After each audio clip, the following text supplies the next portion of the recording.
right, back to what I was saying. So this is where I'm at right now. Is part 2 of my story time. So like I was saying before, I'm backing into a spot. All right, the guy on the left of me has a flatbed trailer. He took his flags off, so he's guiding me to get into the spot. So I'm putting all my faith and confidence in him, which I should. I mean, 50 him, 50% me too, my perspective of getting into this parking spot. So I'm backing in. I'm getting real. At one point, I was getting real close to his truck. So he's telling me move up a little, turn my wheel this way, back up, move up. It's kind of like a back and forth to adjust myself. At one point, I'm noticing like I'm starting to drift away from his truck. So at that point, it should have dawned to me like, yo, if I'm drifting away from him, that means I'm super close to the truck on my right-hand side. But I figured that, with him being back there, he could kind of see how close I am to the other truck as well. But really, he couldn't, because he was mostly worried about his truck. He didn't give a fuck about the other truck on the other side. So I'm backing up, and I feel like, because usually when you put it in a gear, it'll take a little bit, but then you'll feel it kick in and it start going on, like moving on its own without you hitting the accelerator or the pedal, accelerator or whatever. So I don't want to hit the accelerator, so I won't go too fast or whatever. So I kind of put it in reverse and I let it kind of kick into gear and start moving on its own. At that point, I'm like, yo, this shit's not moving. So I kind of eased on the pedal a little. At that point, I felt the truck like wobble, boom, boom, boom, boom, boom. I'm like, what the fuck? Like, why is it doing that? But sometimes when you're going and drive and you hit the gas pedal, it'll kind of do that sometimes. Not all the time. So I'm thinking that's what it was. Nope. Here comes the other driver. Yo, you hit my truck. You hit my truck. I'm like, oh. Why? He hit my truck. He's like, yo, move up. You hit my truck. So I'm like, damn. Mind you, there's like 3 trucks on the right-hand side trying to get by to leave. 2 trucks on the left-hand side looking for parking, but also trying to get by. So I'm like, damn. So I continued with what I was doing because I'm getting into that parking spot. Okay. So I moved up, adjust myself, kind of got more closer to the truck on my left, and ended up squeezing into the spot. So I get into the spot. The dude on the right, he's not mad. He's just kind of upset that I woke him up out of his sleep. So he comes out, he's like, yo, you hit my truck, it's not major, but, I still got to report it because I'm a company driver, da-da-da-da. I'm like, yo, it is what it is, bro. Like, at the end of the day, I hit your shit. Right now, I can care less. You know what I'm saying? Let's just get this over with. We'll exchange paperwork, take pictures. I take your ID, you take mine, da-da-da. You call your company, I call my company. It is what it is. So when I go and see the damage that I made, like, if you guys notice on trailers, on the bottom side of the trailers going down the side of the trailers, there's like a metal part that kind of connects the side of the trailer with the underneath, kind of like a little metal or whatnot. So my back end of my trailer, which is hard as metal too, was grinding on his metal, so it kind of scratched the metal. It didn't scratch the trailer, the white part, but it scratched the metal part, which isn't bad. I'm glad it scratched that and not the actual trailer itself, the white part, where you can see the scuff marks or put a dent and a hole into it or whatnot. So it was only that bottom part where it scratched and kind of, made the damage. I'll try to see if I can upload the pictures, because I took pictures so y'all can see what I'm talking about. And you can see the damage on mine. Mine, you can't really tell there was no damage because the back of that trailer's all scuffed up anyway, so banging into docks and shit like that. So yeah, buddy comes over, he's cracking jokes, you know what I mean? So I'm cracking jokes with him too. Because he's cracking jokes on my driving skills. He's like, damn, they didn't show you how to I forgot what term that he did. He said as far as me backing into a spot, but it's something that you would learn in like trucking school or whatnot. So I'm like, yeah, they did, but my test was different than what you guys went through type shit. So, and then he shows me his ID, and he looks totally different from what his ID looks. So I'm cracking jokes. We capping on each other. So he's cracking jokes on me. I'm cracking jokes back on him. You kind of ease the tension, because I know certain people, man, you hit their trucks, they're going to go ape shit and go crazy. Like as if they lost their dog or something. You know what I'm saying? But he was pretty cool. He was just mad that I woke him up. You know what I mean? He didn't really care about the company truck, but he had to report it. You know what I'm saying? So that ends up happening. So I called Prime, let them know what happened, sent them pictures. They're like, oh, that's it? That little, okay. It was like they were brushing it off, like, you know what I mean? They wasn't going to charge me. Yeah, all right. Man, the next day I get a notification. Yeah, we are charging you $1,000 deductible for the accident. I'm like, damn, that's a stack coming off my check. Now, I don't know if they're going to take the full $1,000 or they're going to break it into like payments type, $250 here, $250 there. I'm hoping it's $250 here and $250 next week too. You know what I mean? Make it a stack for the month. But if they take that whole $1,000, then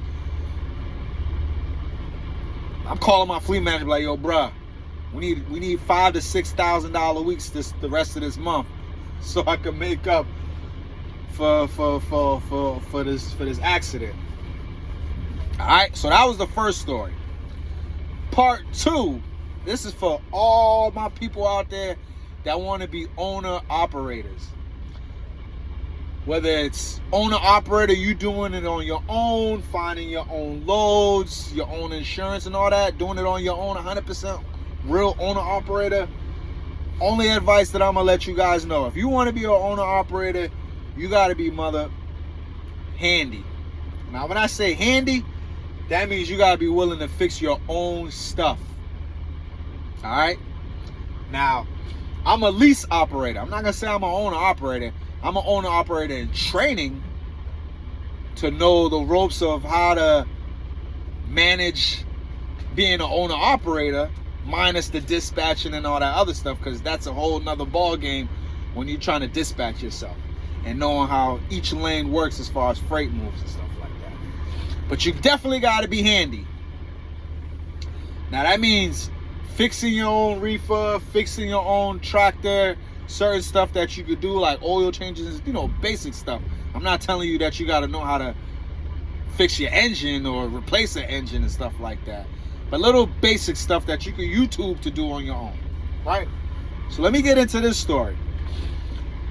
Now, me being Haitian, I don't know what it is, but us Haitian people, when we feel something or something's about to happen and you can feel it in your gut, 9 times out of 10, it's going to happen. So I don't know what it was, man. I'm sleeping in my bed, man. I got an ice cream load from, where'd I come from? I think I came from Indiana. From Indiana, I had to come all the way to Georgia, to Valdosta, Georgia, to drop off this ice cream load. Mind you, it's today is what? Thursday.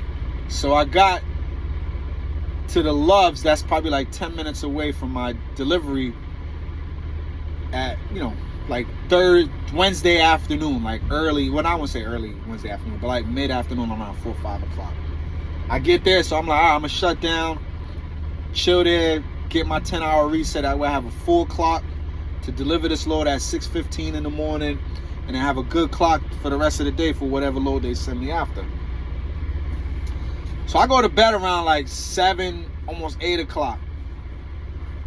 Something woke me up. I ended up just waking up randomly, like, something just didn't feel right. So I woke up randomly.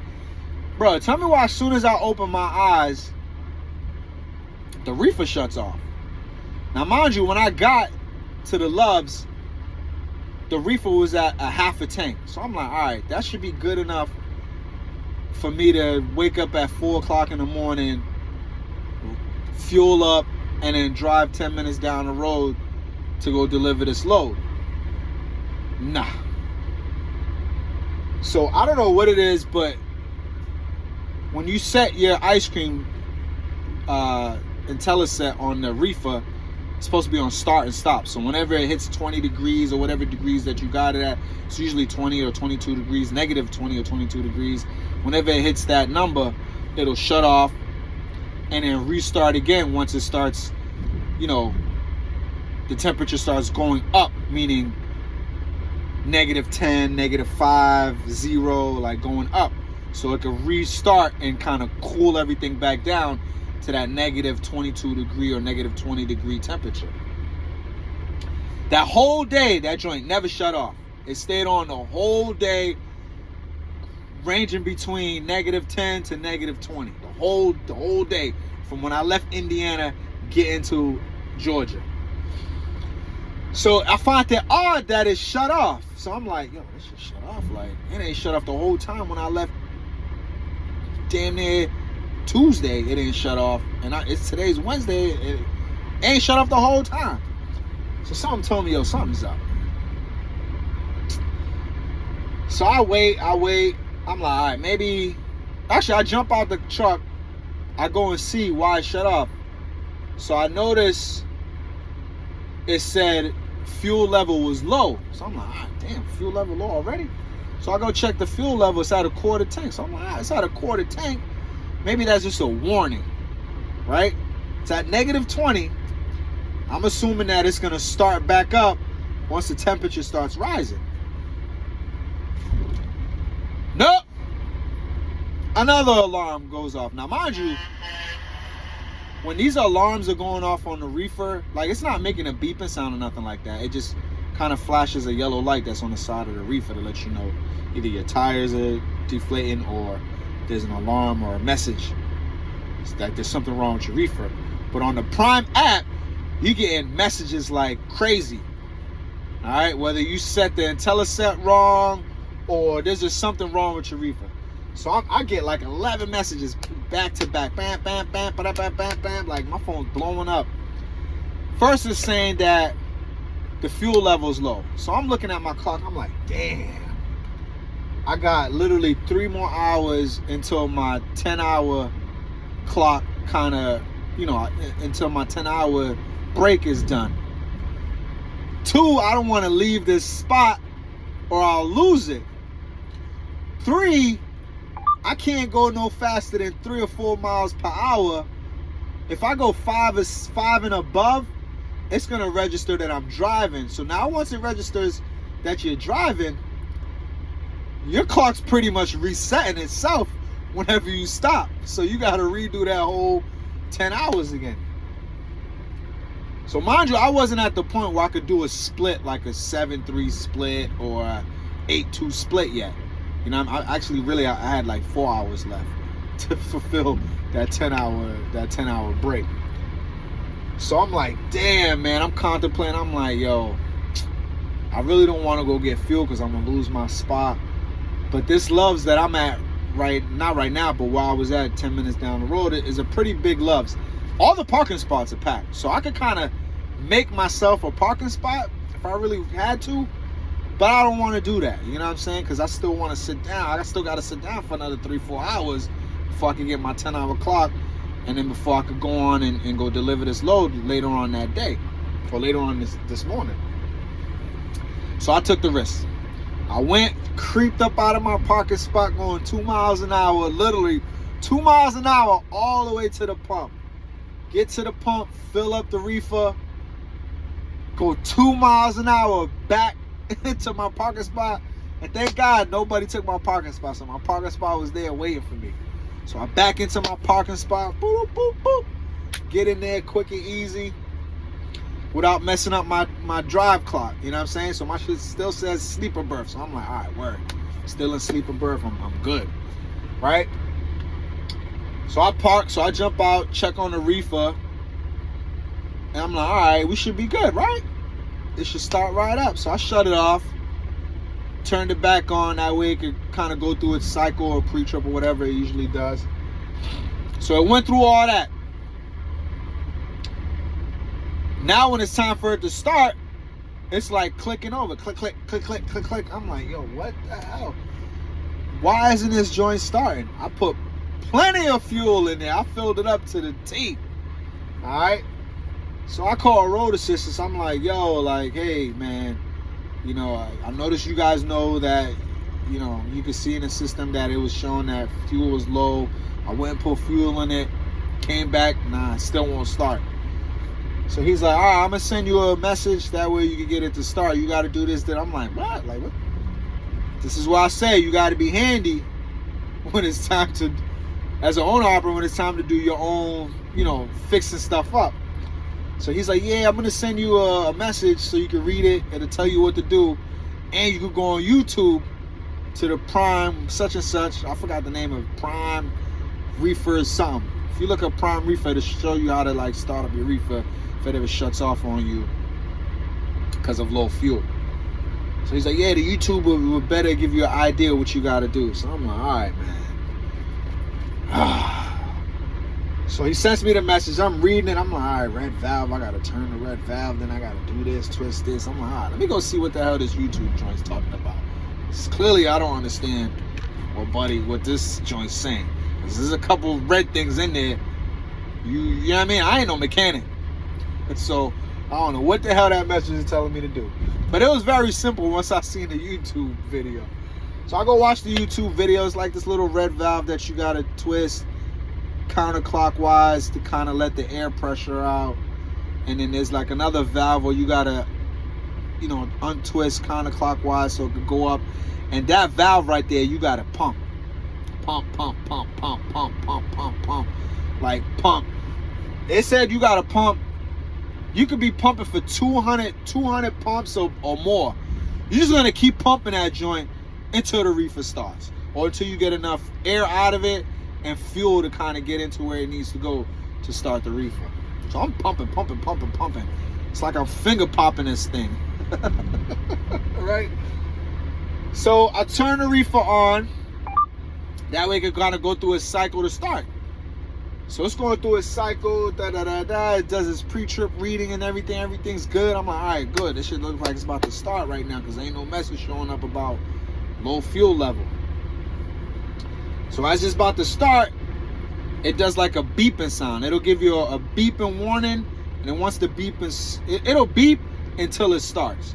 So it's beeping. I'm like, all right, it's about to start. So that's a good sign. Man, when it was about to start, all you hear was click, click, click, click, click, click. I'm like, what the hell now? Like, this fuel, I'm finger popping the joint out of this freaking valve to the point where my fingers are starting to hurt. So I call road assistance back. I'm like, yo, like, I'm getting another warning. So he's looking up on his computer. He's like, oh, your battery's died. Your battery is low. I'm like, dog, what? Like, it can't get any worse.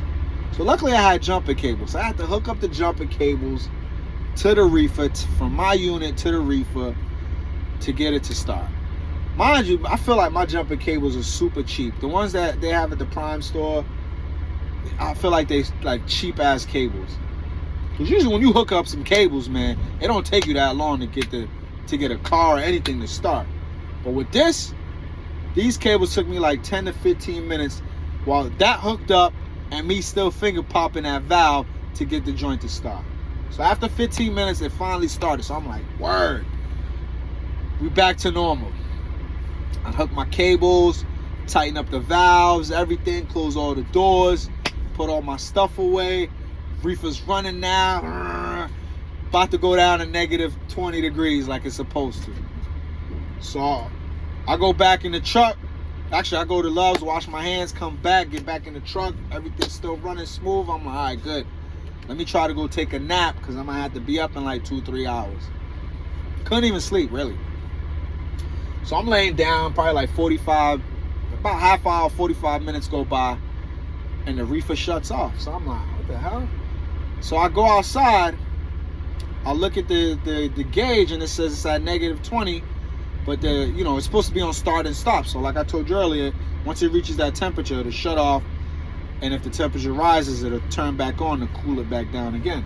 So I'm like, all right, maybe, since we're at 20 degrees, it reaches temperature, maybe that's what it's doing. So I go back in the truck. I'm chilling. I'm like, all right. I'm just watching YouTube videos now. So now I'm waiting for it to come back on before I be like, all right, let me really try to go to sleep now. So I hear it make that beeping sound like it's about to start back up. And nothing happens. So I'm like, what the hell? Like, what the hell's going on? So I wait another 10, 15 minutes. I hear that same beeping sound for it to try to start. And it won't go back on. So I'm like, all right, let me get out this truck, man, see what the hell's going on with this joint. Get out the truck. Everything looks normal, but my alarm says that my battery is low. So now it's a battery issue now that I'm having. So I get my cables out again, hook everything back up to try to get it to start. She ain't starting, yo. So I had to call Road Assistance and be like, yo, I think this battery's like dead. He's like, all right, well, the closest spot that you could go to that'll be able to fix your reefer is like 2.5 hours away up in Jacksonville, Florida. I'm like, damn, like 2.5 hours? But I'm like, yo, I got a load of ice cream here and that temperature's starting to rise. I'm at -4 right now. It didn't take no longer than 15 minutes from -20 to -4. So he's like, all right, call your fleet manager, let your fleet manager know. Maybe he could kind of get you, they could call the 90 to get you over there, man, faster. So I'm like, I hung up on him. I didn't even call my fleet manager. I called the 90 and was like, yo, hey, this is what my issue is. My appointment's at 6:15. I'm having issues with my reefer and it can't start. So I want to know if you guys could take me early so there be no damages and you guys can get your product of ice cream and we could be all good.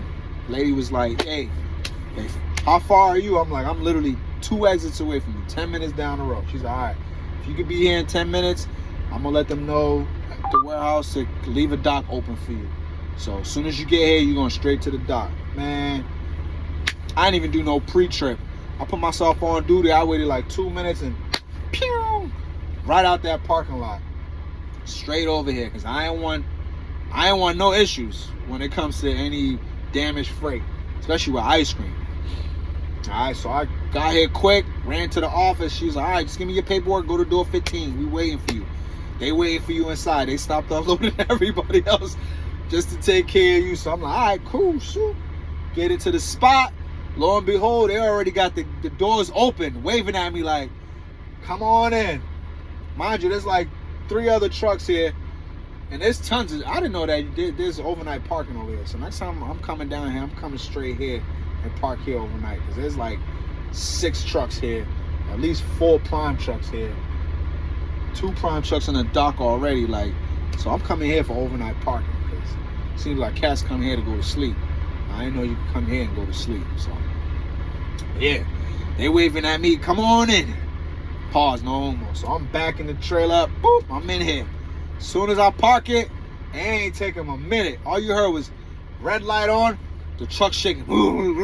Like they moving, getting that ice cream up out of this trailer. So for all you owner operators out there, or people that want to be owner operators, just know, if Road Assistance didn't kind of tell me what to do, because they really didn't want to call nobody to come fix their reefer, because fixing that reefer ain't my responsibility. I don't have to pay for that. That's on Prime's tab. You know what I'm saying? So they didn't want to pay for that. So they're like, hey, we're going to tell you what to do. Just go and do it. But they're not going to tell you, you know what I'm saying, that it's not coming out of your pocket. You should already know that it's not coming out of your pockets. But then again, you're going to be waiting for Road Assistance or some type of Road Assistance to get there. It could take hours, which I really didn't have to be waiting around, because I got ice cream load back here. But yeah, if y'all want to be owner operators, just know, you're going to have to be handy with your hands, man. You're going to have to do your own oil change, like little simple stuff that you could do around the truck. You're going to have to do it to save you some money, because I'm pretty sure something like this, for them to come and do what I did, probably would have cost them like $300-400. Since it's late night, they probably could even charge them $500, you know what I'm saying, to get that done. So any maintenance on a truck is not cheap. If you got to call somebody to come take care of your truck or fix your truck while you on the side of the road stranded, you're going to be spending a lot of bread. Alright. Now, I used to drive box trucks for an independent contractor doing Amazon loads. And I remember me getting stranded up in Vermont and Maine, in those areas. And they had to come out and fix the truck. The amount of money that they were telling me to fix that truck, even the dude that I was driving for was kind of tight. Like, damn, $3,000 for this, $1,500 for that. And mind you, it ain't take them no longer than 20 minutes to fix the problem. You know what I'm saying?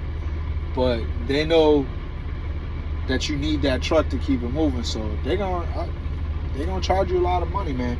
Especially with these 18-wheelers. You know what I'm saying? These big ass trucks is even more expensive. So if a box truck is expensive, I can imagine what the price is like to fix these big boys. You know what I'm saying? So just try to be handy, man. Anything that you can fix on your own, man. YouTube. I'm convinced. YouTube, man. You ain't got to go to mechanic school to learn how to fix something. Just go to YouTube. YouTube's the new university, man. And it's visual. You can see it right there. You ain't got to hold on to no book and read a book to try to figure this joint out. Yeah, it's good to have the book next to you to kind of reference back to, but visually seeing how it's done is much easier than having to read something and try to figure it out on your own. But yeah, that's how my week's been going so far. Mind you, everything that I'm telling you now happened in like the span of like 3 days. All right, the accident happened. What's today? Thursday. The accident happened on like Monday, I want to say. Yeah, because I had to deliver that load later on. I think it was like Monday or Sunday. I want to say Sunday afternoon. So yeah, just be cautious out there while y'all drive. Be very vigilant of your surroundings. Don't kind of get complacent and just be like, oh, I got this. Nah, man. Always have that fear in you that you're going to hit something.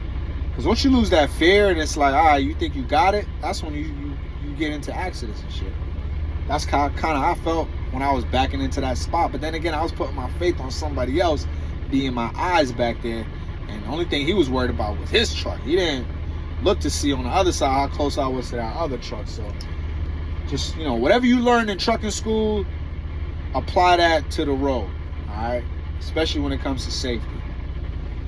And anything that you can fix on your truck on your own, try and do that too, because it's going to cost you money out here.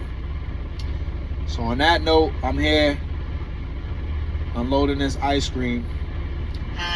Then I'm probably going to go, hopefully I could take a 2-hour break and get my full clock back.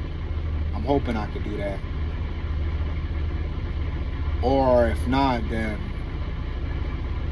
it's going to be a bad day, man. I might have to sit down for 10 hours and get my clock back before I could drive to that spot in Jacksonville. I mean, right now I'm showing that I got 3 hours and 50 minutes left on my clock. I could really just drive to that spot in Jacksonville and get this reefer checked out, because it's only 2.5 hours away, so that'll leave me with like an hour left on my clock if I don't get my full 8 out after I take a 2-hour break. I'm definitely going to take a 2-hour break just to see if I get my 8 hours back. If I don't get that 8 hours back after taking a 2-hour break, then I'm going to just shoot down to Jacksonville and try to get this reefer situated. So if that's the case, then I'm not going to get a load till late this afternoon. Probably picking up in the overnight. Pretty much I ain't going to get a load till Friday, like early Friday morning. Unless it's a drop and hook, which I hope it is, because I want to get this reefer out of my hand. Whether it's fixed or not, I'm trying to get that reefer away from me. Mind you, I've been having issues trying to slide my tandems with this reefer too. I feel like this joint needs some WD-40 to be able to slide better, you know what I mean? But enough of me ranting.